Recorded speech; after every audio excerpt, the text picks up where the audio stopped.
Désormais, lorsqu'un patient reçoit une invitation à se faire dépister, c'est le médecin généraliste qui lui remet le kit et explique comment faire le test chez soi. Vous l'ouvrez, vous le mettez dans les selles, vous fermez. Beaucoup plus simple que le précédent, un seul petit prélèvement de sel est nécessaire. Il est à renvoyer dans ce tube par la poste. Malgré cela, 3 patients sur 10 seulement le réalisent. La réticence vient des patients. La réticence vient aussi de la mauvaise motivation des médecins qui ne savent pas motiver leurs patients. Je pense que c'est hyper important que les patients comprennent bien l'intérêt du test qui est simple, beaucoup plus simple que le test précédent et beaucoup plus fiable. Si le test est positif, cela ne veut pas dire que l'on a un cancer, mais une coloscopie sera nécessaire. Elle permettra de connaître l'origine du saignement microscopique. Pratiquée sous anesthésie générale, elle dure une vingtaine de minutes. Une fois sur 2, elle met en évidence un cancer ou un polype. Un polype doit être considéré comme une lésion potentiellement maligne. Tous les polypes ne dégénèrent pas, loin s'en faut, mais un certain nombre de polypes laissés en place vont grossir et vont dégénérer. D'où l'intérêt donc de la détection, du dépistage des polypes et de leur exérèse quand on les met en évidence.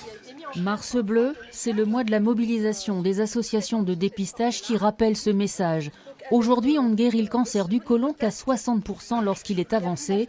Alors diagnostiquer précocement pour le guérir, c'est le but de la campagne. Il faut le faire, ouais. On espère, avec l'arrivée du nouveau test, donc le test immunologique qui est arrivé en juin 2015, augmenter ce taux de participation de 10 à 15% dans les années à venir.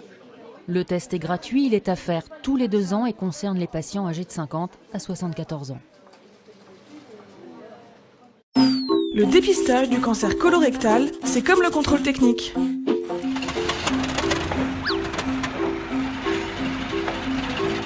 Plus le cancer colorectal est dépisté tôt, plus il se soigne facilement. Le dépistage, c'est tous les 2 ans, à partir de 50 ans. Parlez-en à votre médecin.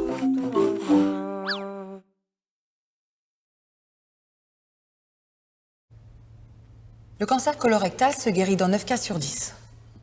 9 cas sur 10 quand il est dépisté à temps. Le cancer colorectal reste aujourd'hui le 2e cancer le plus meurtrier en France.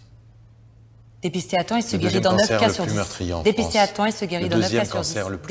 Oui, il y a une contradiction. Si le cancer colorectal est aussi meurtrier, c'est parce que trop de gens ne se font pas dépister. Le dépistage peut vous sauver la vie. Alors à partir de 50 ans, parlez-en avec votre médecin. Le cancer colorectal se guérit dans 9 cas sur 10. 9 cas sur 10 quand il est dépisté à temps. Le cancer colorectal reste aujourd'hui le 2e cancer le plus meurtrier en France. Dépisté à temps, il se guérit dans 9 cas sur 10. Dépisté à temps, il se guérit dans 9 cas sur 10. Oui, il y a une contradiction. Si le cancer colorectal est aussi meurtrier, c'est parce que trop de gens ne se font pas dépister. Le dépistage peut vous sauver la vie. Alors à partir de 50 ans, parlez-en avec votre médecin. Le cancer colorectal n'est pas sexiste. «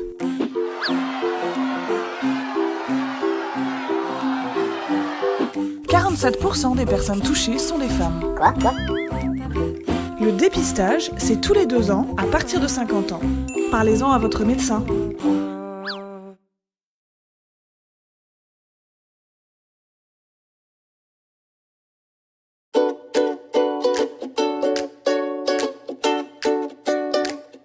Bonjour. Si vous êtes arrivé jusqu'ici, c'est que votre médecin vous a remis cette enveloppe. Le moment est donc venu pour vous de faire le test de dépistage du cancer colorectal. Vous allez voir, c'est très simple. Le test se présente comme ça, en 3 volets. Mode d'emploi, la fiche d'identification très importante, le dispositif de recueil des selles, le tube de prélèvement, l'enveloppe de retour. Tout d'abord, vous devez bien vous identifier grâce à la lettre d'invitation que vous avez reçue. Cette lettre comporte 2 étiquettes, une grande, une petite. La grande est déjà pré-remplie avec vos coordonnées.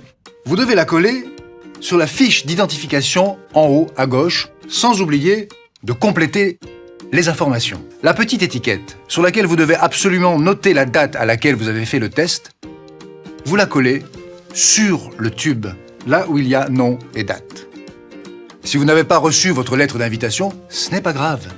Vous devez aussi remplir la partie centrale de la fiche d'identification dont la petite étiquette, que vous collerez sur le tube. Et maintenant, passons au test. Vous l'avez vu, tout est dans le kit. Ça, c'est la feuille de recueil des sels. Du caca, quoi. Retirez les languettes sur les autocollants, puis vous collez la feuille sur la lunette des toilettes, comme ceci. Tapotez au milieu pour faire un creux. Pour que le test soit réussi, aucun contact avec un liquide. Pas d'urine, pas de javel, rien. Entre nous, le mieux, c'est d'aller uriner avant. Et à partir de maintenant, eh bien, on fait comme d'habitude.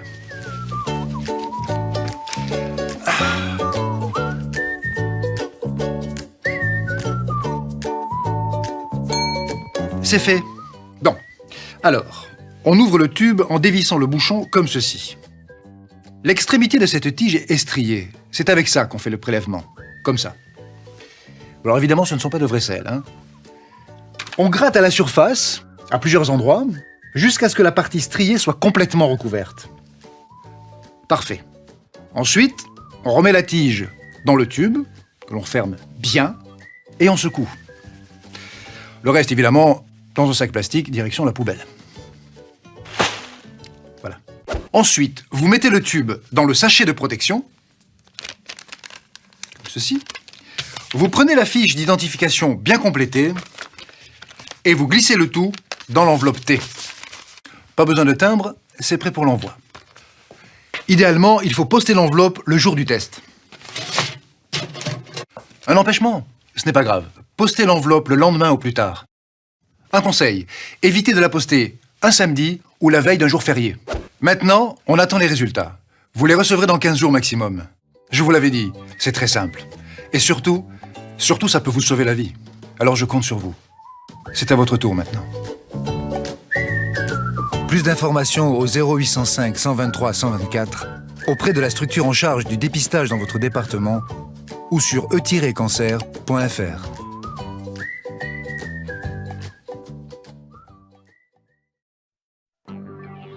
Le côlon ou gros intestin est un long conduit creux à l'extrémité du tube digestif qui est situé dans l'abdomen. Son rôle est de traiter les déchets en transformant les aliments digérés qu'il reçoit en déchets solides et en chassant ces derniers hors du corps par le rectum et l'anus. La muqueuse du côlon est un emplacement de premier choix pour le développement et la croissance de petits polypes ou de tumeurs. Les polypes sont souvent bénins ou non cancéreux. Toutefois, le côlon peut aussi contenir des tumeurs malignes ou cancéreuses. Le cancer du côlon se produit chez les hommes ou les femmes et atteint le plus souvent des personnes de plus de 50 ans. Les symptômes d'un cancer du côlon sont une constipation ou une diarrhée persistante, la présence de sang dans les selles et une fatigue ou une perte de poids inexpliquée. Le cancer du côlon est souvent étudié conjointement au cancer du rectum et on les regroupe sous l'appellation de cancer colorectal. Comme pour la plupart des cancers, son dépistage précoce est un élément capital. Des examens réguliers doivent être effectués sur les patients présentant un facteur de risque élevé, y compris sur les personnes de plus de 50 ans ou qui ont des antécédents familiaux de cancer du côlon.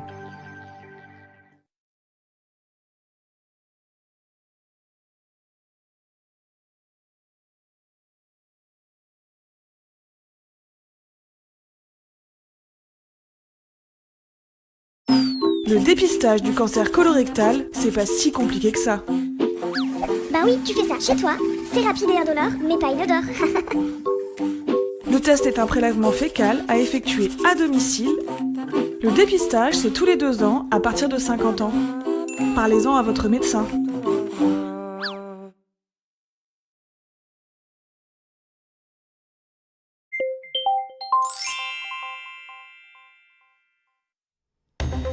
Dans le monde, il y a chaque année plus de 600 000 décès par cancer colorectal. C'est 5 fois plus que le nombre de morts lors du séisme à Haïti le 12 janvier 2010.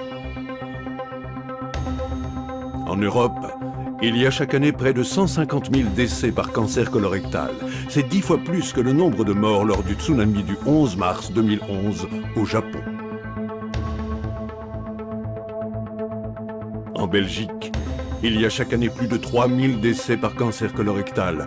C'est 4 fois plus que le nombre de tués sur nos routes chaque année. C'est presque 10 décès par jour. Et pourtant, pas un mot. Ce n'est pas une fatalité. Nous pouvons agir. Le cancer colorectal est la deuxième cause de mortalité par cancer chez l'homme après le cancer du poumon et la troisième cause de mortalité par cancer chez la femme après les cancers du sein et du poumon. Le dépistage permet de réduire cette mortalité. En parler avec votre médecin est la première étape. La séquence adénome-cancer est bien connue. Sur 1000 adénomes, appelés aussi polypes, plus de 100 atteindront la taille d'1 cm et 25 évolueront vers un cancer. En général, cette évolution s'étale sur une dizaine d'années, ce qui nous laisse le temps d'agir. Effectuer un test de dépistage tous les 2 ans permet de réduire de 15% la mortalité due à ce cancer. Alors qu'il n'y a pas encore de signes visibles de la maladie, le test va détecter dans les selles du sang invisible à l'œil nu. À ce stade précoce, il permet d'augmenter les chances de guérison, d'alléger le traitement et d'ensuite préserver une meilleure qualité de vie. Si un cancer n'est pas détecté, le test peut néanmoins révéler la présence de polypes. On peut alors les enlever avant qu'ils ne risquent de dégénérer en cancer. Mais rassurez-vous, dans la plupart des cas, le test est négatif. Si vous avez entre 50 et 74 ans, faites le dépistage gratuit du cancer de l'intestin tous les 2 ans. C'est votre médecin généraliste qui vous remettra le test. Vous le faites à la maison et le renvoyez par la poste pour analyse. Le dépistage est essentiel. Parlez-en à votre médecin.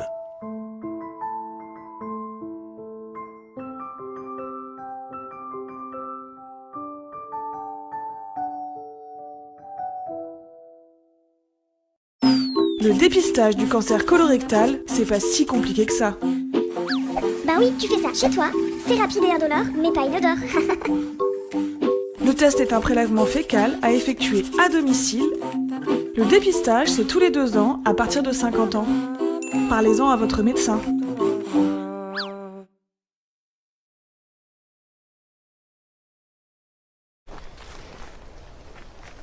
Dis-moi mon Jean, c'est quoi le truc le plus dingue que t'as vu dans ta vie? Tu veux dire genre exploit Ouais, je crois qu'il n'y a pas photo. Hein. C'est l'homme qui pose le pied sur la Lune. Ça, c'est... Ouais. Pas ouais. pour moi. Hein. Oui, non, c'est vrai que la Lune, c'était pas mal. Et moi, est-ce que tu sais quel est le truc le plus dingue que j'ai fait dans ma vie? Et je l'ai fait sur le tard. Hein. Bah, vas-y, fais-moi rêver. La semaine dernière, j'ai envoyé un petit étron par la poste. Tu vois le progrès? C'est beau, non? T'as fait caca dans une enveloppe. Remarque, c'est intéressant comme projet quand on y pense. Hein. Mais pourquoi faire? Cette larmichette de ta propre fiante, tu l'envoies pour qu'elle te sauve la vie. C'est une bouteille à la mer. Une trace de pneu qui pourrait bien t'éviter de faire une sortie de route et retarder l'échéance ultime. Tu me fais peur tout à coup là, Robert. De quoi tu parles là? Le cancer colorectal. Une vraie saloperie. C'est vicieux, ça te prend toujours par surprise, dans le derrière. Et alors que tu sois un homme ou une femme, c'est le même tarif. Un pote jaloux, la parité dans toute sa splendeur, tu vois. D'accord, mais excuse-moi d'y revenir. Déféquer dans une enveloppe, faut quand même mettre un mouchoir sur son ego. Hein. Oh bah c'est sûr. Quand t'es penché au-dessus de la cuvette à lorgner ta petite création, évidemment, tout à coup, tu te sens humble. Franchement. Hein? C'est grave. Je crois que je me sentirais démuni. Moi, tu sais, moi, le caca, même quand c'est le mien, ça me rend fragile. Non. T'es pas lâché dans la nature, hein. C'est étudié, c'est propre. Déjà, il te file tout le matériel. Cette petite tige, là, grande comme une allumette, tu grattes un petit peu la surface, tout en délicatesse. Hein. C'est pas parce qu'on parle des troncs et de fions qu'on doit pas faire dans la finesse. Ensuite, tu glisses la tige dans un tube que tu refermes bien. C'est terminé. Tu mets le tout dans l'enveloppe qu'on t'a donnée, direction la boîte aux lettres. Mais après? Eh ben après, t'as des scientifiques. 7 ou 8 ans d'études. Hein. Et alors ces personnes prennent le temps d'étudier tes selles pour dépister si t'as cette vacherie. Et plus c'est dépisté tôt, mieux ça se soigne. Tu vois mon Jean, poser un pied sur la Lune, bon ben, ça a changé la vie. Et aujourd'hui, poser sa pêche dans une enveloppe, ça peut carrément te la sauver.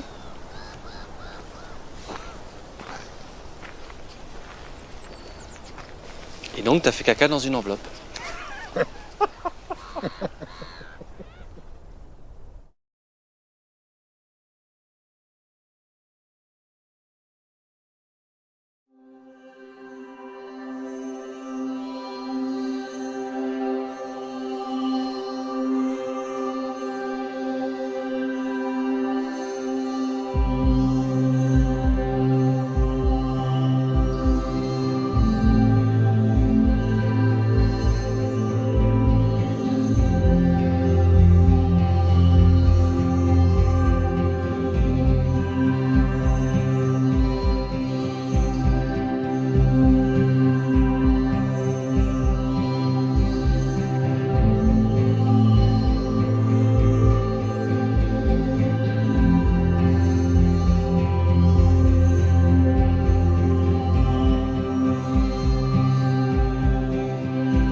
Les symptômes du cancer colorectal sont imperceptibles.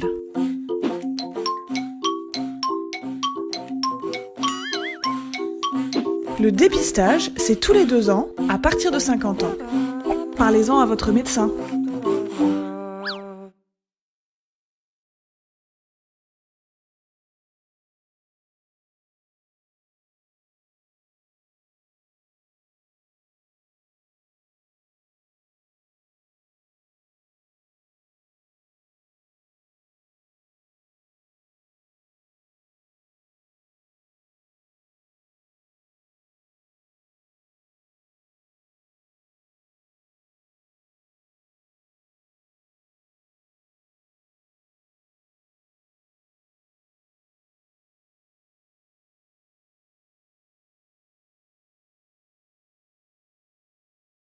Bonjour. Ce matin, Michel vient chercher les résultats de sa coloscopie virtuelle. Cet examen lui a été proposé après qu'une coloscopie classique n'ait pu être menée à terme par son gastro-entérologue. Là, donc je suis sûr, il n'y a pas de polype, je suis tranquille, pas d'autres examens à faire, rien de particulier. Tout à fait, vous êtes tranquille pour 3 à 5 ans. Fiable, rapide, sans douleur, cet examen, pour lui, n'a que des avantages. Je n'ai pas eu besoin d'anesthésie générale, ce qui était un avantage et également un inconvénient, parce qu'on vit l'examen de bout en bout. Alors que la coloscopie, on est sous anesthésie, on ne sent rien. Je suis venu en voiture, je repars instantanément en voiture après une demi-heure, sans aucun problème, sans douleur, sans gêne. Les progrès des logiciels informatiques permettent aux radiologues de récupérer, comme dans un scanner classique, les images en 3D de l'abdomen pour visualiser l'intérieur du côlon. Nous sommes capables de pouvoir examiner l'ensemble de la muqueuse du côlon, du rectum jusqu'au bas-fond cécal, et ainsi de rechercher les polypes, aussi bien devant derrière les plis du côlon. Donc il n'y a aucune zone aveugle pour nous. Cet examen permet de détecter une anomalie dans 90% des cas. Les polypes qui sont inférieurs à 6 mm de diamètre ont statistiquement très peu de chances de dégénérer. Mais on est dans le virtuel, donc on ne peut pas retirer le polype. Alors le patient passera une coloscopie classique permettant au gastro-entérologue de retirer le polype en s'appuyant sur l'imagerie médicale. La coloscopie virtuelle par scanner, et pour moi et pour d'autres et pour le monde médical, je pense, est devenu l'examen de référence en cas d'échec de coloscopie optique classique. Coloscopie classique ou virtuelle ou simple test de dépistage, tous les moyens sont bons pour faire descendre le chiffre annuel de 18 000 décès par cancer colorectal.